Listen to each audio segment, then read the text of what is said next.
посекам пред се добре дојде во зградата на ЗЕЛС и во ЗЕЛС тренинг центарот, каде што сакаме да ви го представиме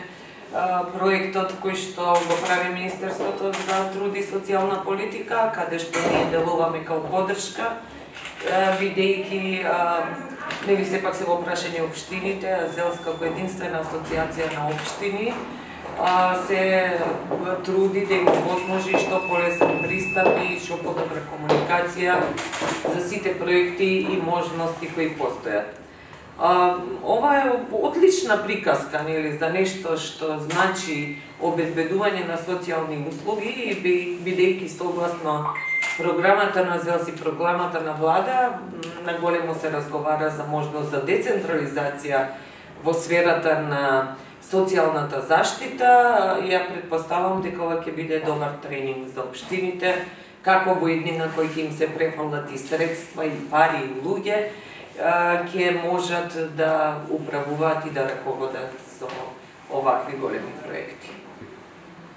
Добар ден, денеска сме тука со поддршка на ЗЕЛС да дискутираме со сите општини во Република Северна Македонија околу можноста за развој на социјални услуги и сето она што го нуди грантот од Министерството за труд. Грантот е во висина од 10,8 милиони евра и се однесува конкретно за развој на социјални услуги дадени со новиот закон за социјална заштита. Она што е нашата улога денеска е да им ги доближиме и поставката и процедурите на сите општини и да ги разјасниме сите оние нејасноти кои што ни стојат во процесот на апликација. До сега ги добивме апликациите од голем број на општини кои што пројавија интерес за развој на услуги на територија на нивните општини согласно потребите на граѓаните и во наредниот период ќе пристапиме во фаза на поддршка и помош на општините во опишување на предлог проектите. Некаде во декември очекуваме огласот да биде отворен и активен, каде што сите општини кои што нели ќе напишат квалитетни предлог решенија ќе имаат можност да добијат грант. Грантот е поделен на два дела, значи првата висина ќе биде во максимум до 30.000 евра, кои што ќе значат адаптација на простор, набавка на опрема или набавка на транспортни возила за одреден вид на социјална услуга, додека вториот дел од грантот ќе биде финансирање на услугата во период од 12 месеци, пошто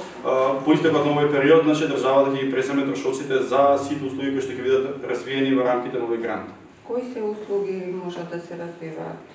Значи, конкретно фокусот е насочен кон услуги во домот, услуги во заедницата, бидејќи ние сме во интензивна фаза на менување на моделот на заштита на луѓето од институција кон живење во заедница.